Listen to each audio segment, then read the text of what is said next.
And we're live? We are live. We're all live. All right. Excellent. All right. Welcome, everybody. Welcome to another night talking and shooting the shit.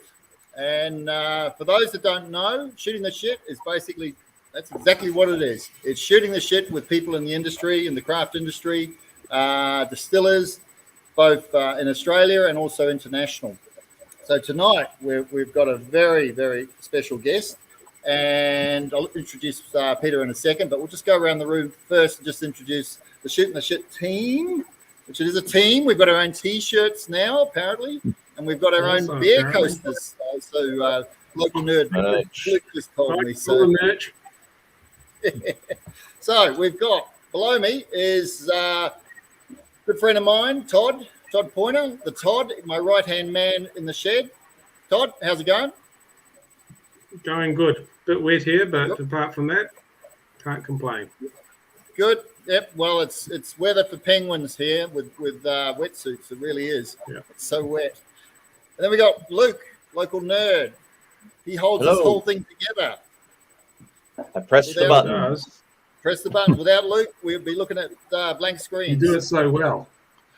Yes. I've got a really good pressing finger. So, without further ado, I'm going to introduce you to, bear with me 2 seconds, because I want to read something which is very important. So, my phone will work. Work. So, person we're introducing is Peter Bignell from Belgrove Distillery. And I probably don't need to even introduce Peter because he is iconic on the Australian scene. He is known as being just a bloody nice guy. He'll help any distiller, wannabe distiller. And today I was having a bit of a conversation with Bill Owens in the US. Bill created the American Distillers Institute and featured very heavily in the craft spirits movement. And quote unquote from Bill, Peter is a pioneer. He inspired many distillers, etc., the best. So, Peter, how are you, mate? Yeah. Well, thanks, Craig. Yep, all good. Excellent. So you're in your distillery. A second ago, you swung the camera around. Can you do that again and just show what's around you right now? Just want to watch out I don't knock any glasses over here. So that's a little tasting bar when visitors come here. A lot of the products lined up along the top there. Around there, that's another room a bit further back there with some barrels in there. Nice. What else have I got? If we go back the other way, there's a little on the fridge there. You can see a couple of barrels there burning. So I refurbish most of my own barrels. Yep. There's a lot of samples that I've got from basically all around the world. Of I call that my self-education. So I've got to train myself, train my palate with whiskies from all over the place. It's a hard job, but someone's got to do it. Yeah. That's just in this room we're in. This distillery's divided up into quite a lot of different rooms. But that's just the one I'm in at the moment. Right. Hey, Crafty, can we get a room like that one? Well, Peter Bignell's distillery was one of the very first distilleries that I visited, and it was very inspirational because it makes you think, it makes you go away and go, shit, I could have a crack at that, perhaps. so yeah. Anyway, visitors here over the years have been inspired. Yeah, quite a few of them have, and I know there's two in the UK, one in Ireland and another one in England that have when they visited here, they rushed off home and built themselves distilleries, which had no intention, I think, of doing that before they came here. Well, let's go back to the beginning, Peter. Let's go right back to the beginning. So before you had your distillery and you were a distiller and you even had the dream of it, what was the spark that got you into it? I guess the tiny bit of a spark was Nant. I got a job there. I'm pretty handy. I'm a bit of engineering buff, and I got a job there restoring the old flour mill, the old water-driven flour mill, which they wanted to do their gristing with the old millstones. use the old mill as a tourist attraction, and for customers to come and have a look around. And while I was there, I had no interest in whiskey distilling at all at that stage, and I met Bill Lark and a few others in the industry, and sort of towards the end of the project, they started to install the stills, and I just got rather intrigued because, way back further, I've got a agricultural science degree, so I did a lot of chemistry and food technology and things like that, and I realised, well, actually, I know the basic science behind making whiskey. That I didn't know the art of it, and at the end of the project, I actually got offered a job as distiller there at Nant, and I thought about it for a couple of weeks, and I thought, no, I've got a farm to run. I don't want to muck about with distilling. It's just working for somebody else mainly. So I just came back home on my own farm, and chugged away there for another couple of years. And then what really the light bulb moment was that I've grown since I was a teenager. I've actually grown rye corn. The rye, we usually grow it for the feed. It grows a huge amount of green feed in very poor soil and doesn't need much irrigation. And we were growing for the green feed, and every few years we'd harvest some grain off it to plant back in the ground again. And anyway, going back just very slightly, it's a little bit more of an intriguing story. During those early days of growing rye, the local agriculture department gave me a little bag of my brother and I, a little paper bag of rye grain that was a new variety. The old variety we used to have wasn't all that productive, and this new variety was quite a bit more productive. So my brother and I, we planted it, sowed it by hand in our back garden. Then the first year, the seed, we harvested it by hand and thrashed it and tossed it up in the air in the wind to get all the chaff out of it. And then we planted bigger area the next year and bigger area, and I've just sown thousands of acres with it since then. So that's all the rye I use these days. But anyway, a couple of years after Nant, I had a really good crop of rye grain, and instead of just harvesting a little bit for myself, I decided to harvest the whole lot and sell it. Another business I had on the side at the time was growing strawberry plants, strawberry runners. Just the plants, not the fruit. And I used to sell that all around Australia to fruit growers and nurseries and a little bit of export. But one of the chemicals, the fumigant I was using, got banned and basically put me out of business. And almost at that same time, I had this bumper crop of rye grain. So I thought, oh, well, I can't sell strawberry plants. I'll sell all this rye grain. And I harvested it all and bagged it all up and couldn't find anyone who wanted to buy it. It was a bit late getting it on the market, and there was a bit of a glut that year because the season was really good, and I couldn't sell it. And I wondered what everyone was going to do with all this grain. I thought, oh, no, I'll build a whiskey distillery and make rye whiskey because everybody else was making malt whiskey. And, so that was it. That surplus rye grain, that was what really triggered it. So so after you made the decision to do it, and you said you've got an agricultural background, food science and all that, but did you talk to the likes of Bill and Casey and some of the earlier guys, the first waivers, to understand what was involved to put a distillery together, or did you just go, I'll have a go and see where it goes? Look, I talked to them, but they were all making malt whiskey. So what I learnt from them, I tried to make rye whiskey using exactly the same techniques, and rye is terrible. You can't lauter it. It is, for those who don't know whiskey making, you've got to separate the husk from the sugar that you make, and rye just does not work. The same with when I've done oats, it just doesn't work. And we've struggled away there for years, and before we tried a lot of different techniques till we finally worked out how to separate the husk from the wort.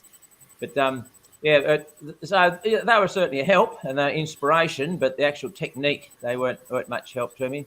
But I just muddle along myself, being a very practical farmer. You work things out, and having that science degree, it sort of helps a lot to basically work out what might work and what might not. But you're incredibly hands-on, and you talk to people that visit you, and they see converted clothes dryers. They see. I saw you showed me a still that you built out of a teapot. And it was like, where does this come from? I mean, you're called the mad professor for a very good reason. It was a bit bigger than a teapot. It was an urn, just a 15 litre. Well, it was an urn then. Okay, I'll give you that. Might be a 10 litre urn, and they built a little continuous still out of that.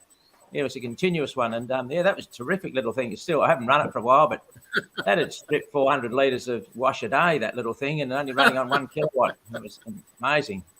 Wow. That's incredible. Before we go much further, we actually skipped a step. So when we start with shooting the shit, we always say to people, everyone at home, please drink Australian and enjoy Australian, and we're enjoying Australian as well. So what's in your glass, Peter? What are you drinking right now? Yeah, well, a lot of my ethics these days is, always has been no waste, minimal waste. Just don't waste anything. And actually, this is a distilled beer. It's an IPA. One of my sons has got a brew pub, T-Bone, down at Hobart.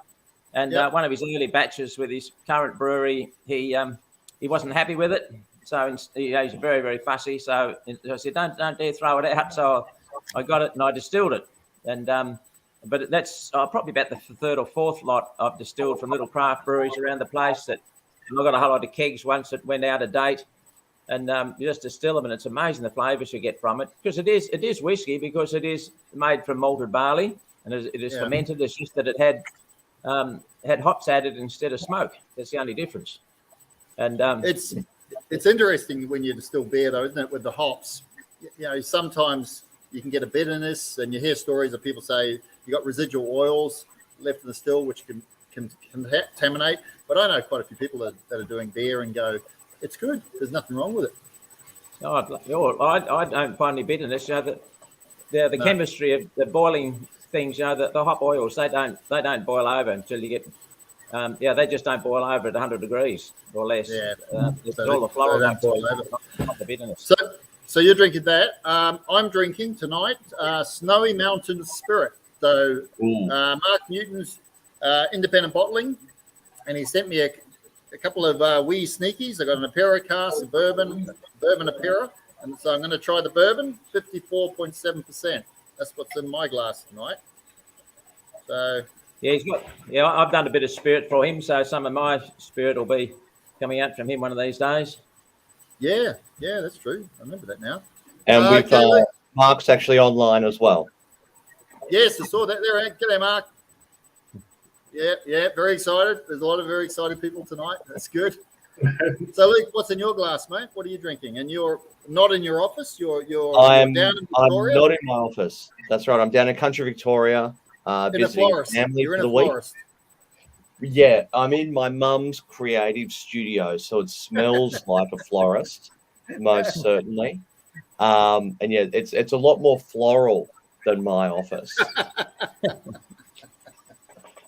So I'm actually, because I brought my dad, he's an avid whiskey lover as well, and I bought him down a whole heap of wee samples of the various bottles that I've got at home. So I don't have the bottle, but I have a little thingo, a little sample, and I'll put up on the screen. That's what I'm drinking. King Lake, which is just a cracking drop.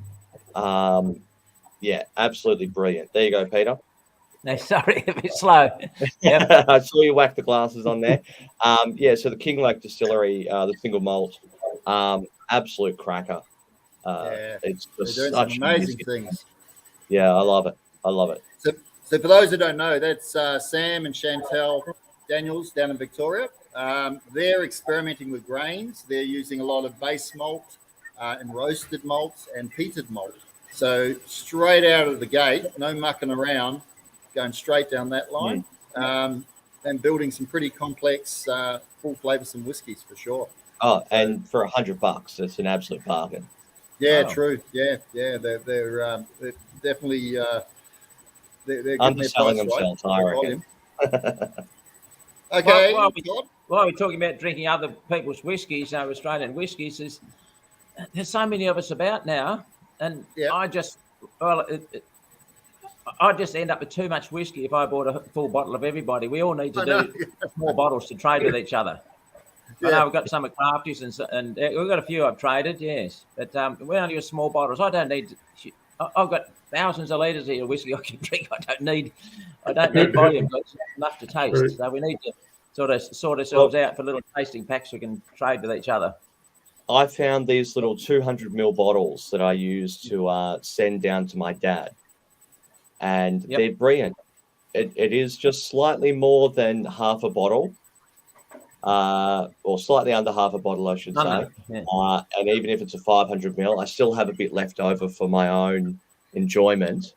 But yeah, having that small bottle and being able to share it, I think that's the spirit of craft, really, isn't it? Yeah. One of the things with what Peter's also referring to as well is distillers like to try each other's products. Right? Indeed. We don't buy each other's products because A, it's a lot of money, and B, as Peter said, you just have all these bottles and you wouldn't get through them. So like a little 50 ml sample going backwards and forwards, it works well, doesn't it, Peter? You get to try other people's whiskies and spirits in general. So yeah. Yep. Okay. I'm quite happy for everyone to send me larger samples than 50 ml. Larger samples. Todd wants larger samples. Not Todd. Luke wants larger samples. Todd, finally, what do you got, mate? What are you drinking? Anything? I am drinking Pachuca. Ooh. Yeah. Okay. All right. Guys are making really good agave. And this thing's all right. For those who don't $125 a bottle. It is fantastic. It is very, very special. So for those that don't know, Black Snake is a New South Wales distillery in Narrabri.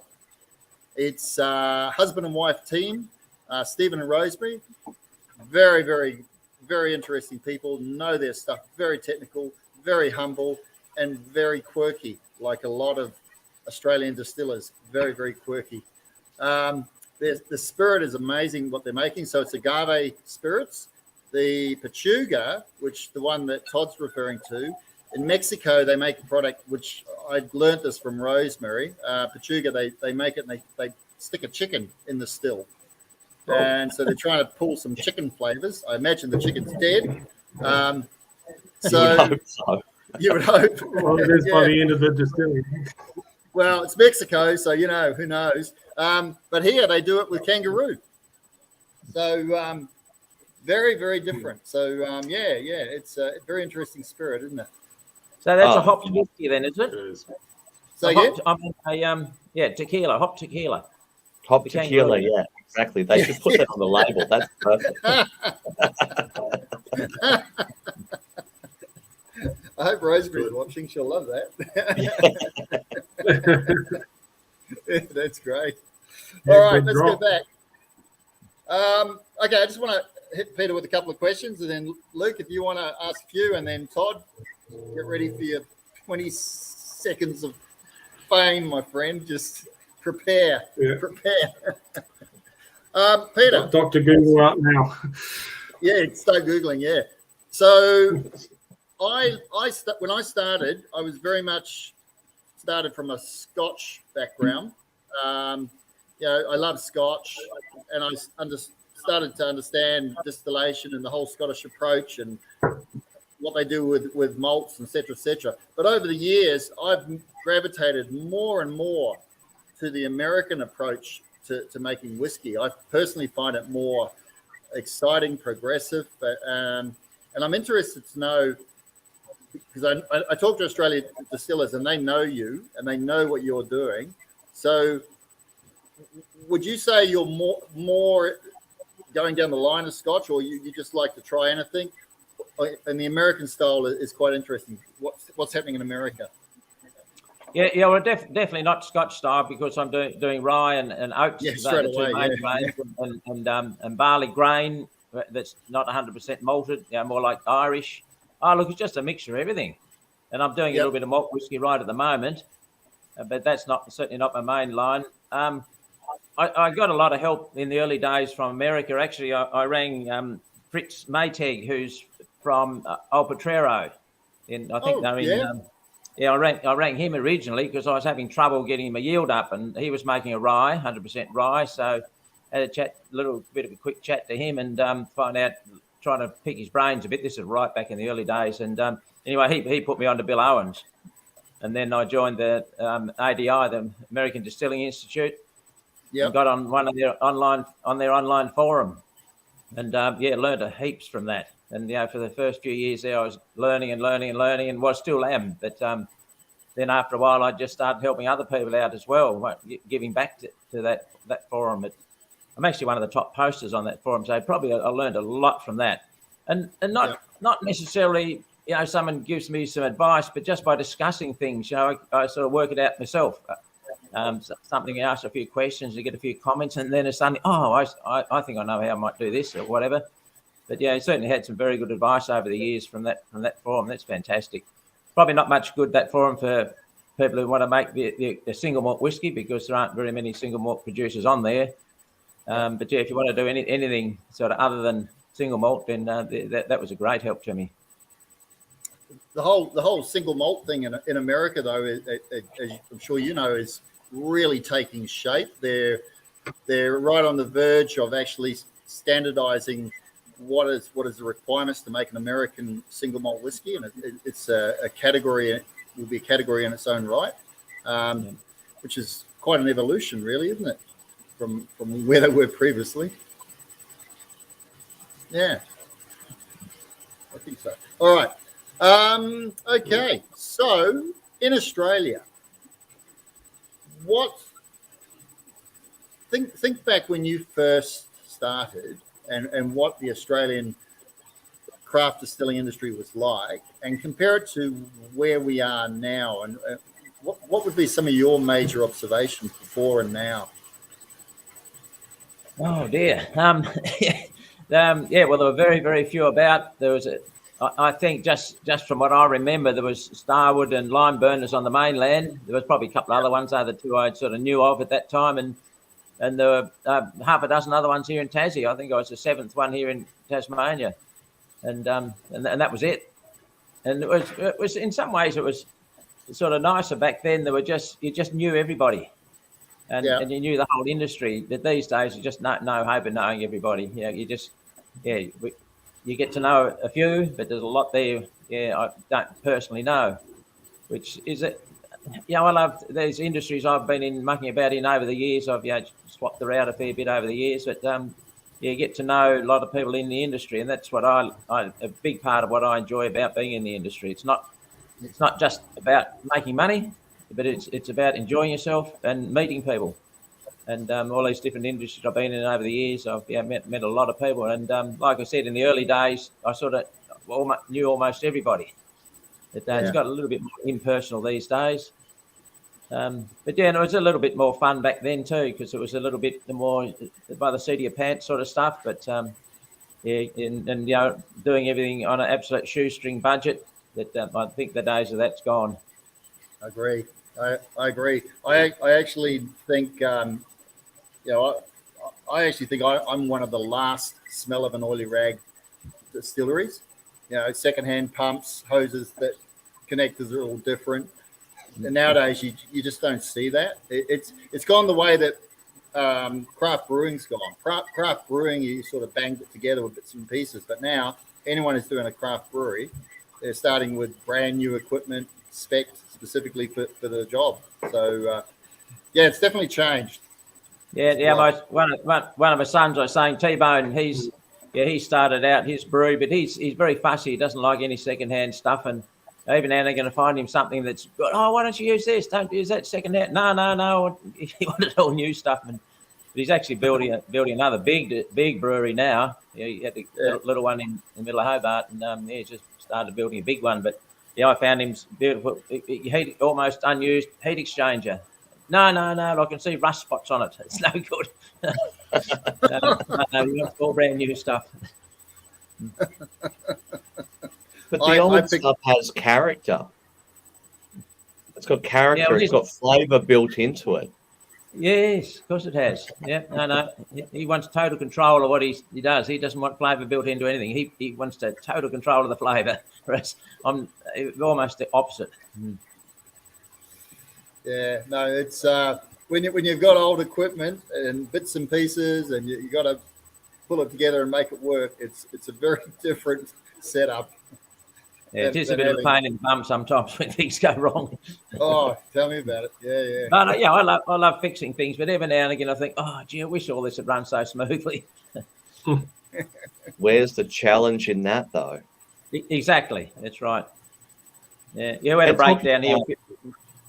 We had a breakdown here a few weeks ago. I've got the mash stirrer was from Tom, my son. He decided he didn't need the mash stirrer, so he gave it to me. I helped him out a bit. He said, "Oh, you have the mash stirrer," but gee, it was a noisy, rattly thing. And anyway, a few weeks ago, the gearbox in it crapped itself. So that was the end of that. We had to finish stirring it by hand, and we ended up losing half the. It just went off half the brew, but. And then the next day, I actually used a belt press to separate the solids from the liquid, and the damn belt split the next day. So there was $1,500 for a new motor and stir, and another $2,000 for a new belt for the belt press, and then half a batch lost. So it was a very expensive couple of days. Yeah, wow. New stir right from the start instead of the second-hand one. We might have got through without losing half the run. Yeah. I guess that's the trade-off, isn't it? You when margins can be so tight anyway, making that investment in new equipment can be a little difficult to justify. Whereas if you can get something cheap and go, yeah, that'll work, I can make that work, but there is that slight risk. It does give you that sort of seat of your pants feeling, doesn't it? Oh yes, yeah. Because if you lose a whole batch, then you really work it out to 3 years down the track how many thousands of dollars that would have been more whiskey you would have had. And you think, oh dear, it might only be about $3,000 or $4,000 today, but geez, you probably $40,000-$50,000 in a few years' time. You don't think of the future. Think about today. Yeah, that's it. One of the questions I get asked, and I'd like to hear your comments on it, Peter, is everything goes into a cask, into a barrel.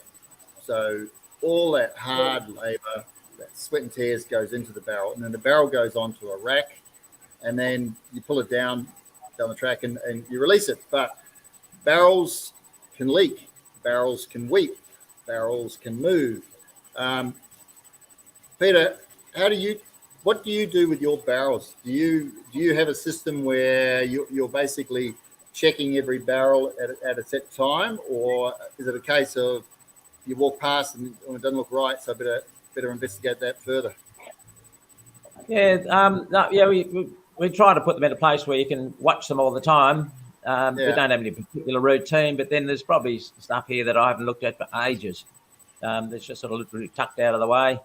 And we haven't had many problems. I think in 11 years, we've only had two that have had serious leaks. We haven't lost a lot, but only two out of 11 years. And both of them, of course, they leaked down the back against the wall where you couldn't see them anyway. So So I stacked them away from the wall a bit further now, so at least you get your phone torch down there and have a peer and see if it's all right. I had that last week. My Andrea, Mrs. Crafty, was in the shed, and she said, "Look at this." And I go, "What?" And it was a stain down the back wall, and it right down to the bottom barrel. So it was 4 racks up. So I now know I've got a leaky barrel right at the top. It's the rum, Todd. The rum's leaking. So I got to pull it down and have a look and see what's going on. And the other week, and this is sort of right up your alley, Peter, I filled a barrel and it just started to leak and then settle down and leak, and it wouldn't settle down. And of course we had a lot of storms coming through, and so that was putting a lot of pressure on the barrels. So I ended up making up the meal, which you use to you can block a hole to a point with beeswax or whatever. But I was too lazy to pull the barrel down, so I pushed it in, and then I actually just taped over it to hold it into place until it actually set and went hard. It worked. Yep. The barrel didn't leak. So it's not the world's most pretty barrel anymore. But... Not the world's most prettiest barrel. You don't like barrels with tape on, but hey, it worked. So. Now I've got a few very ugly barrels around here that have got extra hoops around them, and bits of pieces welded onto the hoops to hold them together. So you said you do your own flaming and recoupering of the barrels, or is it just flaming and charring? Just flame and char them. Yeah, I have pulled them totally to bits. Just only a very few when there's a dodgy stave and replaced it. But mainly it's only you pull the heads out, flame them, scrape them, and put them back together again. Nothing like a barbecue. Oh, I just love the smell of it. Yeah, the flames are nice, but when it goes out, after a couple of minutes after the smoke stopped coming out of the things, the smells coming out of the things are just so beautiful. Yeah, they're like carrot cake and Christmas puddings and magnificent. Yeah, no, We've had a question come in here from Linton. Just wondering on checking barrels and record keeping. Are you I can answer this one for Craft Works. Trusty paper record or electronic? Or more to the point, do you have a record? Okay, so firstly, it's trusty paper. Right. Okay. We use the paper system, and there's an ongoing fight to try and get a certain individual in the room to move over to electronic, so that we can all have that'd be the one. There's something there's something that doesn't like, feel right about having the computer in the distillery and entering numbers in an Excel spreadsheet. I prefer a sheet where I record everything, and then I'll do it later on, but I prefer just a sheet to record everything. That just seemed to connect more. What do you do, Peter? Yeah. No, look, all the daily run sheets are all on paper. Yeah, huge pile of paper. Now I don't have any reams of paper we must have gone through over the years, and then they get gradually put into Excel spreadsheets. Right. I really wish I'd had a proper stillhouse record keeping system, but I still like the paper ones because you can just walk over the desk and just jot something down. You don't have to start the computer up and it's gone to sleep and things like that. Yeah, I still like the paper ones better. That you're trying to look stuff up in years and years later. Yeah, trying to sort through the papers is a pain in the bum. Whereas the reasonable spreadsheet, it's a lot easier to find stuff. And my record keeping, it's there's a lot of work in the record keeping here. If I was making single malt and that was it, that'd be quite simple compared to what I do. We do a lot of different products. We had a lot of leftovers of fours and feints and a lot of part runs that won't quite fit into a barrel with bits of spirit and huge. So the record keeping's an absolute nightmare. But she's all on paper. Not easy to find sometimes though, unless once we get into the computer, it gets a bit easier. That raises a good point though. If you're producing for other people, then you're creating fours and feints specific to their so then you've got to manage that within your system. So that'd be a nightmare, absolute nightmare. It's hard enough when I deviate from a mash bill into another mash bill, and we've got to start keeping fours and feints separate. It's very painful. Yeah, well, those fours and feints, we just got so many of them from our own stuff and doing work for other people that here a couple of months ago we saw, damn this. So we grabbed all the fours and feints that we thought we're never going to use these, chucked them all in the still and did a spirit run out of the whole lot of them. There was brandy and apple and ginger and a bit of coffee and all sorts of things. They all just went into the still and we've now got about a 200-litre barrel there of Frankenstein. So everything. Future release. Yeah, so it's how's it tasting?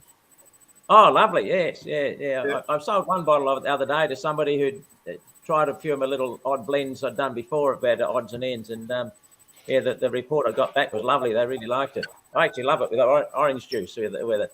It's not aged. It's got a bit of aged stuff in it, but it's certainly not aged. And most of it's new make, but it's just a clear. But some of it's been in a ruby port barrel, so it's very red, but no length of age on it. But no, it's a lovely mixer, I think. But some of the people have tried it, like it is. But I just love it with a bit of orange juice. Amazing.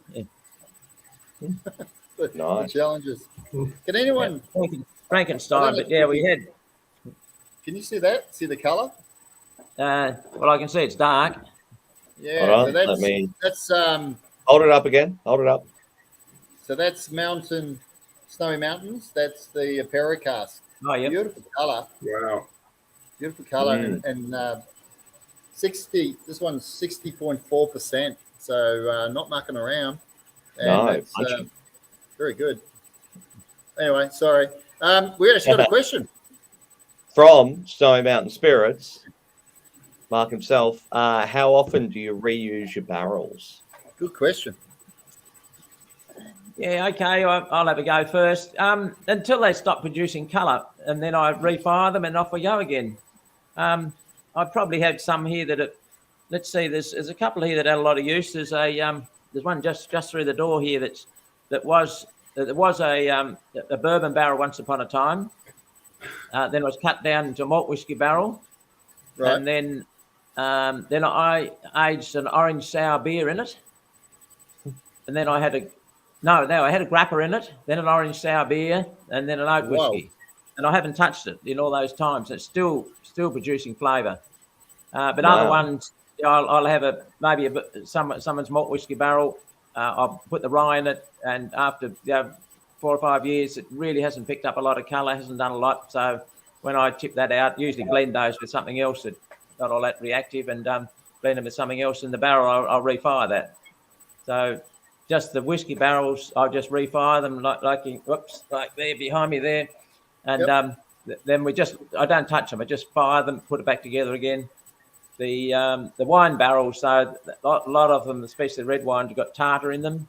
So I'll fire them, then scrape all the tartar out because it comes out a lot easier. Then fire it again, give it a good toast and a bit of it, crackly char inside it. And put them back together.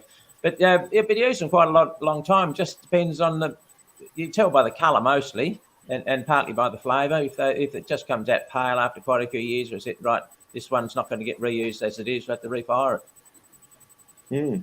So you toast them and char them, or do you just flame them, char them? Generally speaking, the whiskey barrels, just chuck a bit of paper in there and whoosh they go until you hear them start to crackle nicely. Then you put it out and shut it back up again. There's nothing particularly scientific about it.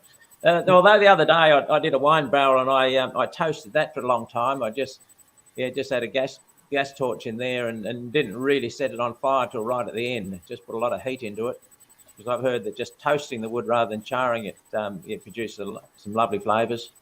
Yeah, different flavours. We've got a camping event that we're doing in March. Down the Cavity Valley, which is the local valley, spectacular. And Andrew Youngie is coming.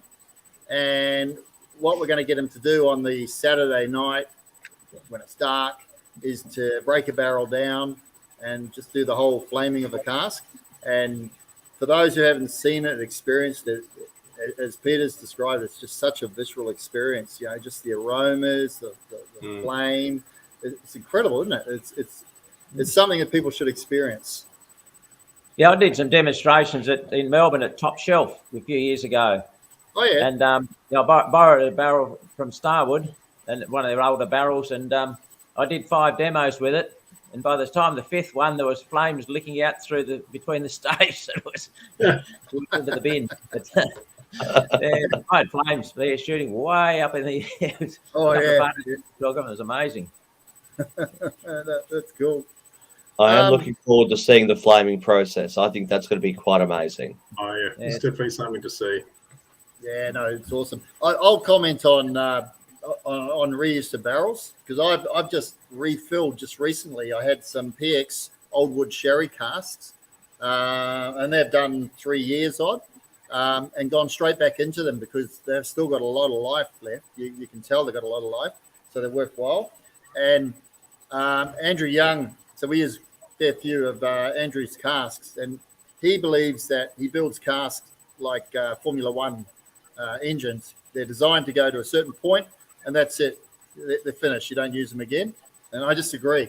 I've had Youngie casks that we've done it, we've pulled it out, and there's still a ton of life in. So, may not be an F1 engine, but it's definitely got a lot life left in it. That's for sure.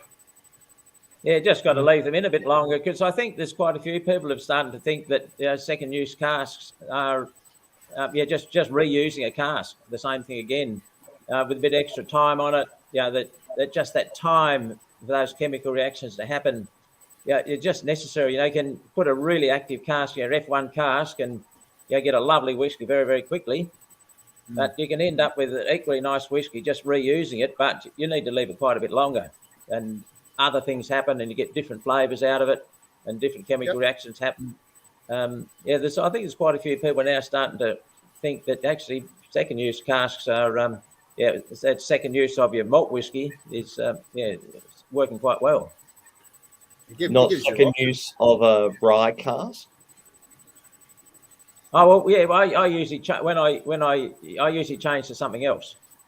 Right. Yeah, I probably only very few rye casks will go back into rye. Yeah, I just put something different in them. Okay. What about oats? Oats is something that distillers talk about. I know Marty Pye is looking at doing. Yeah, I know you got your oat whiskey. Yeah, actually. Yep. Oh. So, what's your experience with oats? Just as bug of a thing as rye to try and mash and separate. Yeah. Right. That's probably not, the viscosity is not quite as bad as rye. Rye's got a terrible reputation for just not being able to pump it, not move it. It's so damn like olive oil. But oats is not quite as bad, but it's just as hard to separate the husk from it though. But it's. I sort of vaguely say it's a little bit more like a malt whiskey than a rye is. Rye is quite spicy and peppery, and the oats got quite a lot more sweetness to it. And a lot of people say just that lovely porridge note, creme brulee. It is, and it's very, very rare. I don't know many others in the world who do it. There's Corsair in America that does an oat. I'm sure there are others, but they're the only other one I know that does oats. Yeah, it's not common. It's definitely not common. The Irish are starting again. The Irish whiskies used to be a lot of oats way back. Right. That totally disappeared. So all the little craft distilleries over there in Ireland now, they're starting to work with oats. But Corsair is the only one that I actually know of that's been at it for quite a while. Just on that, have you malted your own oats like you do the rye from William? No, questions I haven't. No, I use either barley or rye malt in it. I had a bit of a go the other day at malting it, and it will malt, but it's a bit hard to stop it going musty. It takes a long time to malt. The rye is really quick. It only takes about 3 days, 4 days. The oats was up to 10 days, I think, before we started to get much sprouting in it. And in that time, you get a lot of fungusy, mouldy things starting to grow in the husk. But I will persevere with it. One of these days I'll try and do a 100% oat whiskey. I can probably buy malted oats too. I don't know. I suppose they're probably out there somewhere. Sure, someone does. Let's talk about one I still can't get my head around. Kiss of a Stranger. Tell us where the hell the idea came from, and you did it overseas as well, didn't you? Did you go to France or something and do it as well? Yeah. So explain to everyone the whole story, because it's a legend now. I'll just grab the little bottle. Can you pitch all my questions? Yeah. Okay. So it all started. As I mentioned earlier, I hate waste. That's why I distill beer. I distill waste in the wine industry, all sorts of stuff. I got invited up to Sydney to Rootstock, which in Carriage Works, if those are from Sydney. And it's a big wine event. There are winemakers from all over the world, and they're all natural winemakers, so they didn't use yeast. That was one of the big things, that they all relied on the yeast that comes in with the grapes from their vineyards. Pretty well all of them are organic or biodynamic. They hated waste. They look after their soil. That's why it was called Rootstock. And they invited me up there to show my whiskies, just to give the people there just a different flavour. When they get sick of the wine, they want something to try. Ashley Huntington from down here, who does sour beers, and he was there as well. And anyway, there was a group of us doing a little session off to the side, and all the winemakers there told their story about what they did, and I got round and told my story, and I said, look, I just hate waste. I said, that bucket in the middle of the room there, the spittoon that you've been spitting in and tipping your dregs into it, I said, if I took that home and distilled it and brought it back next year, who'd drink it? And everybody in that session, I think their hands went up, yes. So too late to do anything that year. So the next year we organised to collect all the spittoons, and we announced what we were going to do, and we got 600 litres. Oh. Those big wine events, people go there and they want to try 20 or 30 wines, out of probably 100, that you can't drink much. You just have pour a little sample, give a swirl and a sniff, and a couple of tiny sips and spit, and off you go and on to the next one. And we got 600 litres that year. We I didn't want to haul it all back here to Tasmania, so we found Poor Tom's. They mainly make gin. They were very close to the rootstock event, and so we took it all around there. And I spent a couple of days with the guys there distilling it. And they only used to making gin. I was only used to making whiskey, and I hadn't used a 4-plate column like they had. But anyway, between us, we muddled our way through, and so we ended up with this. Oh no! That's classic. Interesting. It was right when that same-sex marriage and the other was a referendum on, wasn't there? Oh yeah, or something like that. Was right as in the middle of that. So the bottles had a choice. There were 2 blokes kissing, 2 girls, or a male and a female kissing. So you could just pick which one you liked. The different labels. But then I did that 2 years in a row. So the second year up there, we only got 500 litres. So they must have been drank a bit more, or they're a bit tighter with their paws or something. But anyway, got 500 litres, did it again, and we took it back to the event the next year and sold it back to the people that spat it out. But it was very popular. Sold a heap of it, and it was we didn't make any money out of it. We raised funds for an Aboriginal community to buy them some cooking gear. Oh, right. And you think that doesn't sound right, selling alcohol to buy Aboriginals to help them, because unfortunately poor old Aboriginals have a bit of trouble with their alcohol. But then if you really think about it, this was made from the alcohol that people spat out. But they weren't drinking it for the alcohol, they were drinking it for the flavours and the enjoyment, not for it. So really, in a way, it's a good thing to do to promote not actually drinking, but just tasting. So anyway, that went to the Aboriginal community, the funds that were raised. Then the next year, there's a very similar event in France that goes around the country, and they got in touch with me and asked if I wanted to go over there to an event in Paris and do the same thing. And I said, yeah, okay, I'll come over. You find me a distillery that'll distill this stuff, because I'm certainly not hauling that back to Tasmania. And eventually, it took a while, they eventually found one that was 600 kilometres south of Paris that said, yep, we'll do it. And so we got another 600 litres from that event. And the guy that had the distillery, he drove all night back to his distillery, and I caught the fast train down the next morning, and we distilled it. And so we ended up with this thing's back to front, isn't it? Oh wow. Yeah, French kissing a stranger. French kissing. That's incredible. Oh, that's great. What does it taste like, Peter? Oh, it's an eau de vie. So okay. I was interviewed by the ABC here in Hobart. I have a lot of interviews all around the world about it, but one in Hobart went in the studio, and the lady there running the show said, "Oh, what's it taste like?" And I sort of tried to describe these lovely fruity notes, and I said, "Oh, it's got great mouthfeel." And she nearly backed up, because that wasn't really what I meant, but the spit. But it's got texture.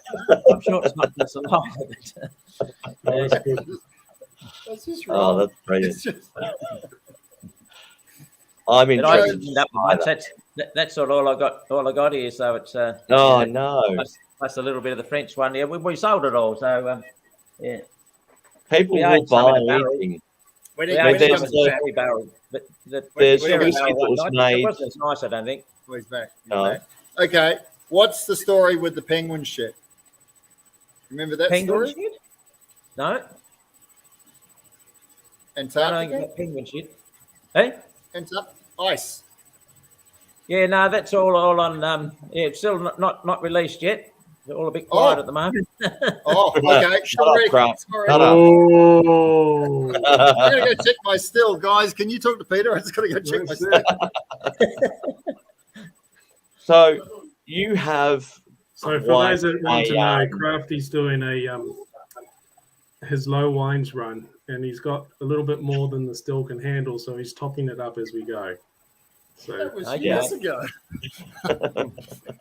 Right. So So- now it's so I was about to time for say, Todd. all right, go Todd. Off you go. no, no. We don't just go Todd. We go. Oh, yeah, We you go, normally Todd. have sound effects, but we don't have sound effects. not. I'm not in the studio. I know we don't There have you sound effects, so we just go. Drum roll. Okay, Todd, go. Puts me on the spot like this every time. Okay, so I've got a couple of questions, but the first question, because I probably won't get away with it too many more times, is got a question for Crafty. Oh. Oh. All right, Okay. what? So when you're doing your mash, what is one of the more important things to make sure is in your mash tun? And what happens when you forget to put this item in your mash tun? Peter, do you know what happened to me last week? Yeah, louder screen. You forgot to put in it, did you? Hey, sorry. You forgot to put the louder screen in. Yep, because I was trying to be too clever. I had a lot of phone calls coming in, and I had to make a lot of phone calls. So I put a headset on, and I had the still running, and I was trying to mill mash, try to do the whole shebang, and I thought I was doing all right until it wouldn't pump. I couldn't get anything out of the tun, and then I was just grain everywhere. And then I worked out what it was. So I had to drain the liquid, and I couldn't drain the liquid because it kept sucking the grain up. So in the end, I had a 12 mil like garden hose off a pump, and I had a hop basket which I buried into the grain. So it was just liquid, and I was sucking the liquid out. Oh dear. 700 liters. It took forever. Then I had to take the wet grain out. Then I had to clean it. Then I had to put the screen back in. Then I had to put the grain back in. Then I had to level the grain. Then I had to put the fluid back. It was rookie mistake number one. But 4:30 in the morning, we had it solved. Oh dear. Bloody hell. Yeah. That's not a question, Todd. That's putting me on the spot and embarrassing me. Now you know how I feel. No. So, in all honesty, the reason why I raised that is because that was actually a major step change for Craftworks Distillery. 2 years Why? ago, Crafty would not have been able to come up with a solution to fix the issue that he had made himself. And it's a big step that he was able to work through the problem and find a usable solution to that problem and actually get it working. So I don't know. Maybe that should be a Eureka release or something, Crafty. Yeah, right. Okay. So what's the question for Peter? What What's volume the of mash biggest fuck-up? you're doing? Sorry? How many litres? So 250 kilos of grain, 750 kilos of water. Right. So making about 900 litres a wort. Yep. Mind you, today I made 1,100. Which is a pain in the ass because I can't get it in the still. I got It's to the feed little it. chips back. Yeah, I've done Yeah. that a few times. There went end up a bit too much. Yeah, like you were just doing then. We just keep topping it up a little bit now and again as you go, as the level drops. Yeah. That's the sort of thing you just learn as you go along. Actually, just before you go on, I'll say one of the biggest learnings for me, and Todd, you know this because it's exactly the same. And I'd be very interested to hear what your thoughts are, Peter. When you taste something in a barrel, you go, okay, this is how it tastes. When you pull it out of the barrel and you put it into a receiver, it changes. When you break it down with water, it changes. when you put it in the bottle, it changes. So when you're tasting something originally in the barrel and going, okay, it's time to pull it out of the barrel, there's so many steps, there's so many changes that you don't really know until you actually get it in the bottle. And it's only experience that tells you that. Do you find the same thing? Was that a learning for you at first? Yeah, we tend to, most of our whiskies, we blend quite a few different barrels together. So what one barrel just tastes like, that's not what's going to end up in the bottle. Though we do have a few now and again that you know, the barrel's really good, so that'll go straight in. But yeah, they certainly change. And one of the biggest changes, I think, is when we add the water. Yeah, and that changes a lot. And we dilute to where it tastes best. We don't dilute to a particular ABV. Yep. They do tend to turn out round about the same, but it's very big difference in flavour with a tiny bit of extra water. So we certainly don't shoot for an ABV. We just shoot for a flavour, well, where it tastes the best, where it hits that sweet spot. If we go past that, it just tastes a bit watery and a bit weak, and it just hits that spot where all the flavours tend to come out. But then we'll bat it for a while and leave it in the vat for quite a while, and then it certainly changes in the vat. Yep. Yeah, every time you lift the lid on the vat, a bit of fumes come out, and it changes every time. No, I agree. Todd, sorry, I sort of jumped in there over your question. What was your question for Peter? Well, that was one of them. Oh, sorry. Okay, like mine. So Peter, obviously you experiment with a lot of different things, and Kiss of a Stranger is one of those things. Where do you get your inspiration from to come up with these, or is it just a bit of a let's have a crack and see what happens? Yeah, just have a crack and see what happens. I do a lot of come up with a lot of ideas when I'm in the shower in the morning. It's amazing. It's just automatic. My brain just wanders and come up with all sorts of ideas. I've got dozens of them, but I just got so many things there already that that's just a few of them. What I've got. So I just sort of got to say no, I can't do that. Just too many ideas to have. But I just love being creative. I get bored very easily. I like change all the time. Change flavours, change of stuff I eat, change of work I do. I like change all the time. I just cannot stand routine.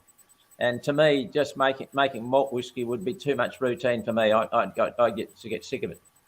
That's why I just get sick of something. Oh, what else can I do? Then come up with something else. And every now and then there's odd things I've dropped off that I don't bother doing anymore. But I just love experimenting and playing and just being creative and working with my hands. So that's why I keep experimenting. But I don't know where they come from. They're just all of a sudden I think, I might give that a go. I've got a couple other things I want to have a go at yet, but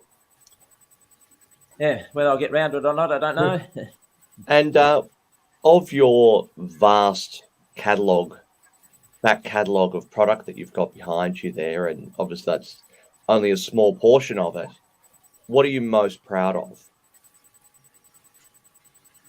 Is there one that you can pick that's the one that I love the most? Oh, see, we're all on the same. Yeah, I think the peated rye. My flavour changes. I like different things at different times of the day.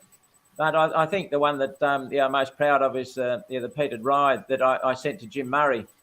And where is it? There, just right on top of my head. Oops, there. That's got Southern Hemisphere Whiskey of the Year. Yeah, and 96 out of 100 with Jim Murray. And I think it was only half a point below the highest he's ever scored anything. And so that's probably my proudest bit. But there's a lot of things I have. It makes me feel good. Just like the Kissing a Stranger. It attracted a lot of attention. The holy shit. And the holy shit. Yeah, that's a good story. Yeah, so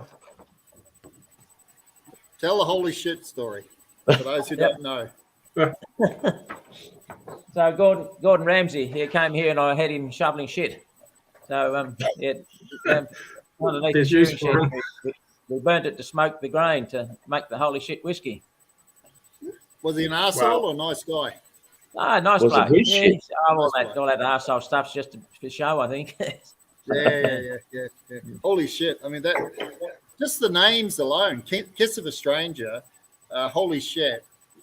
They're very creative. You know, the product's creative, but the name and the story behind it is incredibly creative. So you must get a kick out of that as well. Yes, yeah. I don't always think of all the names, but yeah, certainly the holy shit. That was my name. But when I told my family I was going to make whiskey smoked with sheep shit, they said, "Don't you dare! That's disgusting." Same as the spittoons, but no, great. What was the inspiration behind that? The holy shit. Look, Yeah. I look. I'm not really sure, but I've got a bit of a short memory sometimes. There's a I think I heard about it in Iceland. There's a distillery there, Floki whiskey, that they smoke theirs for sheep shit, and I think that's where I got the idea from. I don't think it was my original idea. Right. Floki whiskey. Yep. Watch out. I have got a bottle of it here, but it's I don't. I wish I could get a hold of the malt whiskey, but this is a young malt that was smoked with sheep dung, and yeah, it's not my favourite by any means. But I'll try and get one of their aged ones one day, but at the moment I can't. Or I should send them a bottle of mine and do a trade with them, maybe. Absolutely. Well, they've got their bottle looks amazing from what I can see. Oh, you put the website. Posted the website there. Yeah, cool. Going international all of a sudden. Yeah. Oh, there you go. Oh, yes, I've seen that. yeah. I've seen Gorgeous. that. Yeah, that's nice. That's cool. Sheep dung smoked. It actually says it on the bottle. Yep.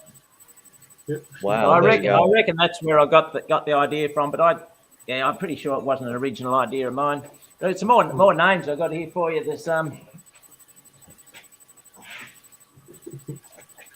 I suppose most of the listeners here would have heard of the Nant barrel investment scheme that went belly up.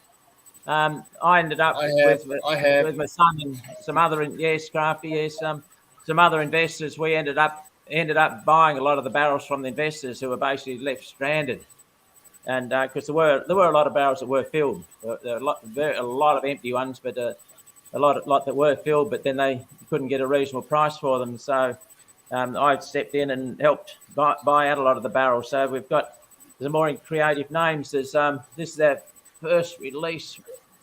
Read that, can we? The light's wrong. Yeah, there we are. Yeah, the Scoundrel. The Scoundrel. Ah, Yeah. So that's in relation to the guy whose name's blacked out on the back there. The legal reasons. I got to show you something. Keep talking. Scoundrel. Don't, Crafty. Then he did a runner. So we've got fly by night. Fly by He night. did a runner, and the next release, which we're just releasing right now, is he went on and had a cattle investment scheme. He's selling Angus cattle with a 9.5% compound. There he is. Yeah. So he went on selling cattle, and with a 9.5% compounding, they just vanished. So the newest release has just come out right now. It's called Heard Not Seen. Oh. You can play that. You can play with that for years, Peter. the gift that keeps on giving. Yeah, it's not. And I'm not. deservedly so. Yeah, I've got one of the investors that helps me with these things. He's fantastic with names. These are all his names, Phil. But yeah, he comes up with some great names. Brilliant. Yeah. No, it's So going back a little bit to earlier on, you were talking about your love of meeting people and knowing the community and knowing the punters and whatnot. Completely randomly, I went to a timber mill here in Sydney to find some nice timber to use for my bar to display all my bottles on. And I ended up at Swadlings, in Marrickville, and I've got some beautiful spotted gum, 3 planks of that, lovely. And the guys there were asking me, "What are you going to do with this wood?" I said, "I'm going to make it a bar. It's going to be the feature behind me when I'm doing my podcast about whiskey." I said, "Oh, we all like whiskey." So we got talking about, of course, whiskey. It is the great conversation starter. And the bloke I was chatting to said, "Oh, I did a tour around Tassie a few years ago, and there was this one distillery that I went to. Brilliant. Absolutely loved it. The bloke he was such a lovely guy. The whiskey was amazing. Can't remember who he was or what it was called, but give me your email. I'm gonna tell you who it was because it was fucking brilliant." A couple of days later, I get an email from him, and it's Peter Bignell, Belgrove Whiskey. Thought you might have been going to say over him or something. So you make an impression on people. Do you get those sort of comments coming in from around the world of people that have said, "Oh, my mate told me about you, and someone said I need to come and see Belgrove"? Is that common? Do you find a little bit of celebrity there, or? Yeah, I certainly don't set out to be. I just love talking to people and enjoy what I do, and may just express that enthusiasm maybe, but because there's somebody I'm making some whiskey here for that was wanted to sell it in the UK. Some pretty expensive whiskey special whiskey that I'm making for him, and anyway he got in touch with the people in the UK to find out how to sell it. And they said, "Oh, a big part of what you're trying to sell, you got to have a reputable maker." And he asked who it was. And he said, "Oh, Peter Bignell." "Oh, yeah. No, he's good. He's good. He's got the name out there." So he was I had no idea who it was, but he knew me. That must be a very odd thing to have people around the world recognizing and appreciating your name in the industry. Just every now and again, it is amazing. Every now and then I got to sit back and think, how the hell did I get to where I am now? I don't really, like I said, I don't really set out to do it. I set out to enjoy myself more than anything. I've done some odd things in my time, just gone off at a tangent. Like, I went to, I met a guy down in Hobart Waterfront one winter festival down here, and he was doing ice carving. And 3 months later, I was in Russia with him. We were ice carving in an international competition. That's the first. So I just buggered. I'm going to have a go at that. And we even won one of the prizes, and I hadn't sculpted ice until 3 months before. I'd done sand sculpting. Interesting. That question came in from Mark at Snowy River, Snowy Mountains. Okay, there we go. How does that fit in? There you go. And the way you mention it though, you sort of just bolted on in conversation sometimes. It's like, I'm a whiskey maker. But I'm an ice sculpture as well. Oh, here's some work that I've done. And you look at it and go, what the hell? So you're creative. You're creative across different platforms. Yeah, like I said, I get bored, and I just got to find things to do that are different. And I don't like just doing run of the mill stuff. When I started, there weren't many people making whiskey, and there certainly wasn't anybody else in Australia making rye whiskey. So okay, I've got to do something different. And it just that anybody who's starting to make malt whiskey, how the hell are they going to stick their head above the water and somebody notice them? It's going to be hard. So you got to do something different. Is there anyone doing rye whiskey? Anybody else in Australia doing rye whiskey that you've got your eye on? The guys are backwards. They seem to Lee Atwood and Co. Their head up a lot. Yeah. And I've spoken to them in the past. Sorry, we lost a bit of gurgly there for a minute. The signal wasn't good enough. He said we had Lee on an earlier one. Yes. But Cam Symes, Cam's doing rye, isn't he? Yes. Right. Rye the Tiger. Yep. Yeah, I didn't know he was, because I was still advertising myself as the only rye whiskey distillery in Australia, and we're at an event in Melbourne somewhere, and he said, I've got some rye. I said, oh, you should have told me. I got the text out and scribbled out the only.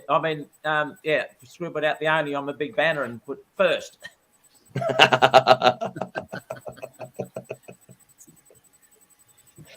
So we just had another question come through as well. Sorry.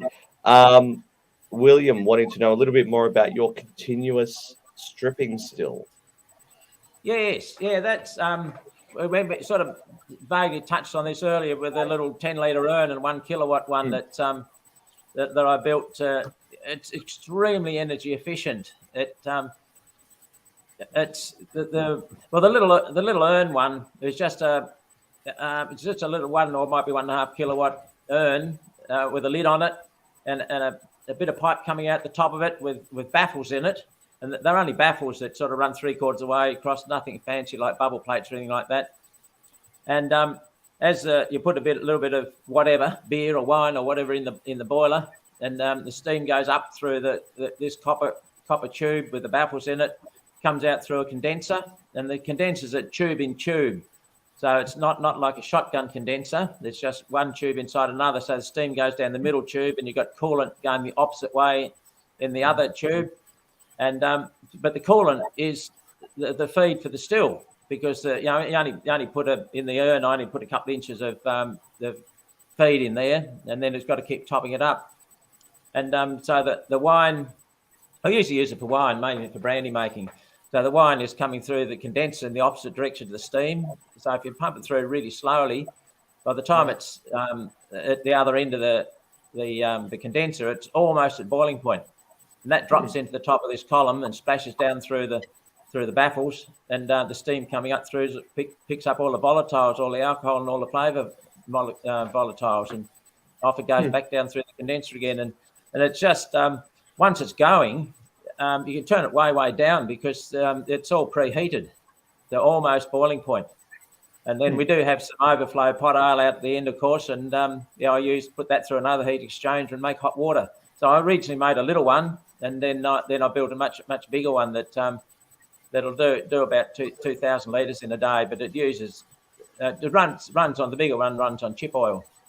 It uses bugger all oil. In fact, once it's going, we've got to turn the burner down so far the casing goes out. When if you get a puff of wind and the burner goes out, I can actually probably, it's not a lot to see, but I'll pull the plug out of this thing and probably show it to you. Hope we don't lose our signal here. No, yep, you're there, still there.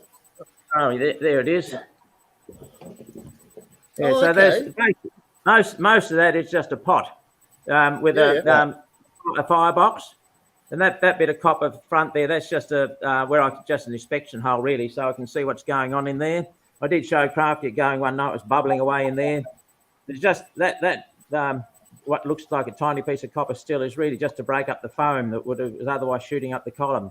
So there's the column that goes up there. It's insulated.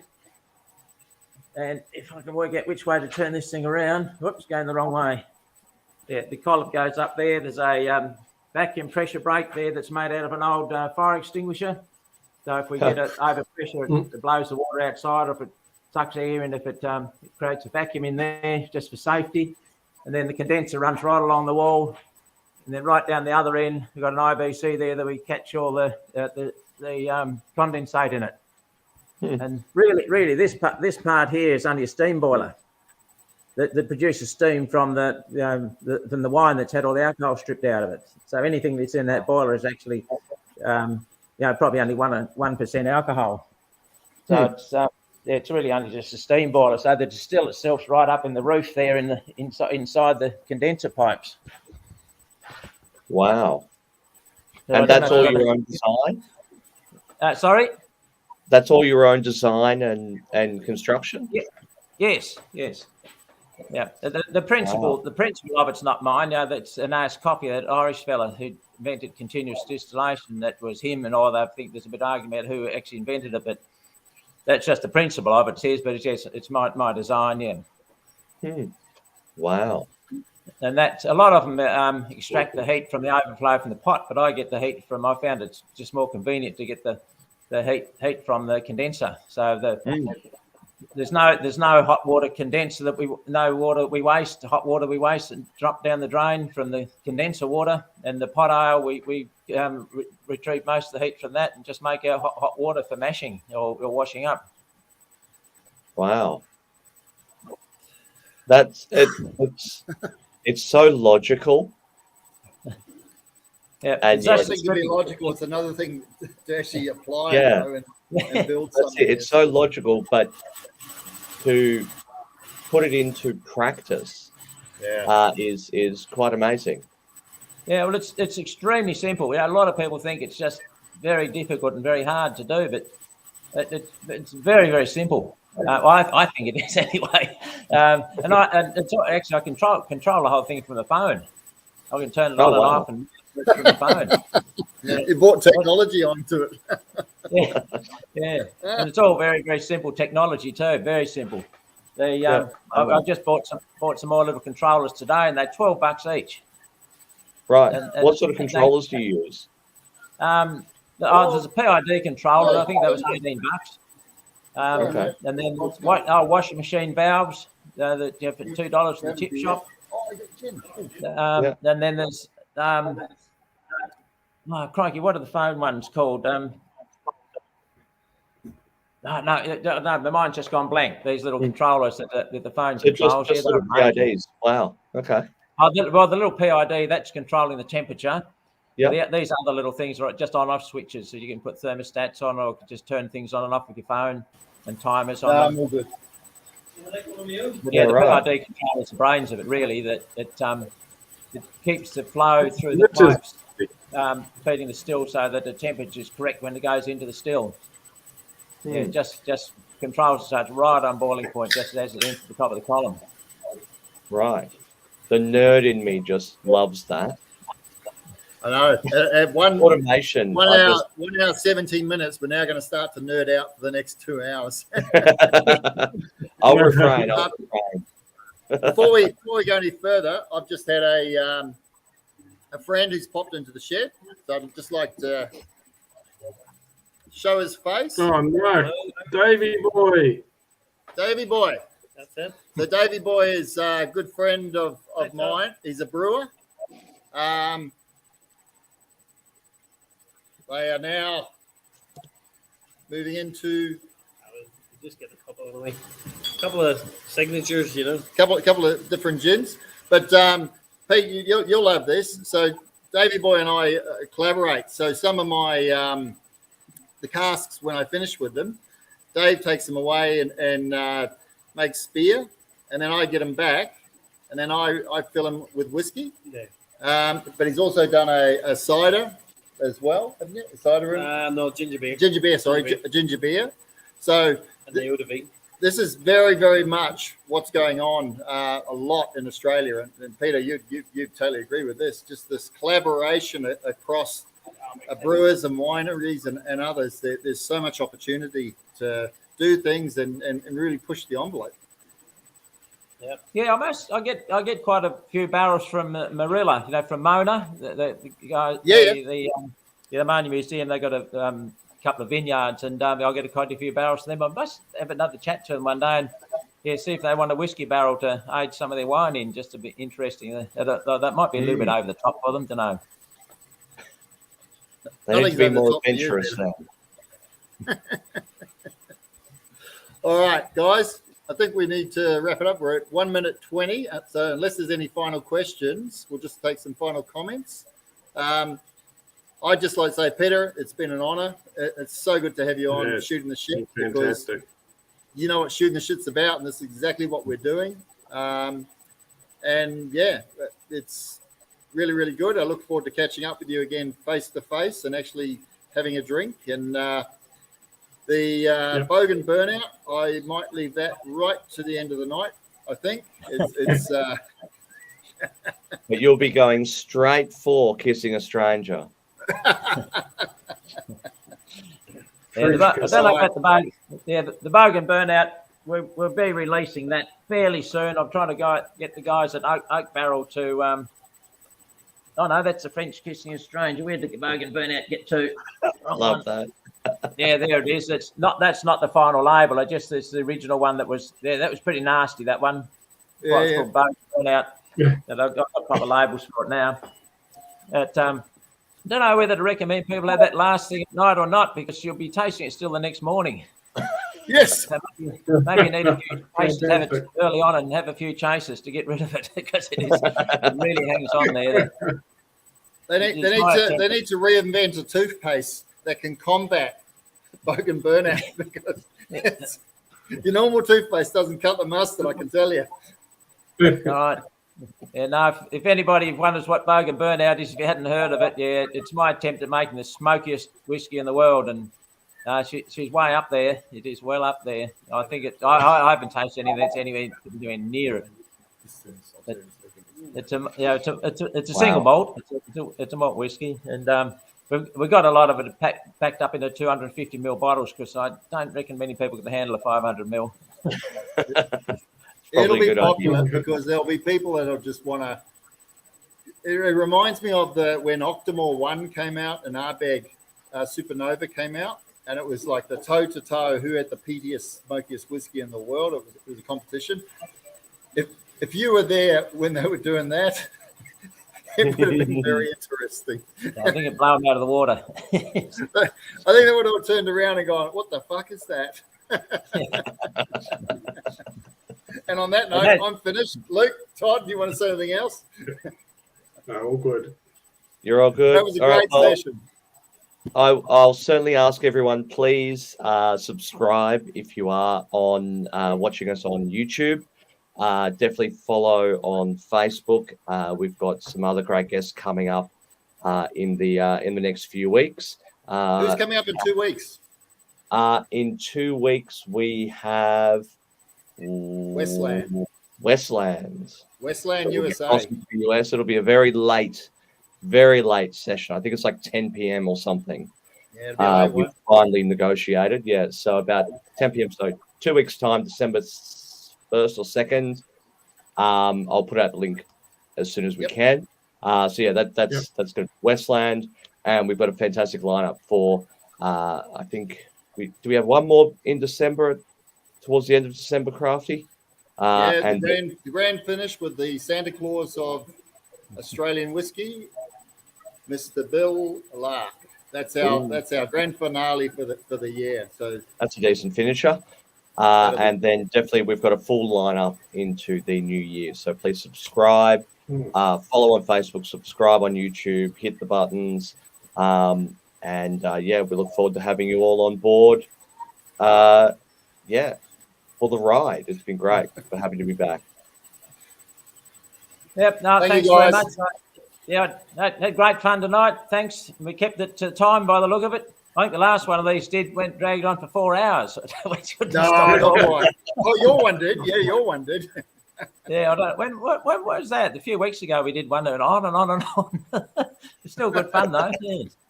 Yeah. Oh, we'll actually just cut it off. Hit the peak and cut it off. Get done. Yeah. Okay. Bye then. Wonderful. Thank you all. I'm going to end the broadcast right now. Thanks everyone for watching. Cheers.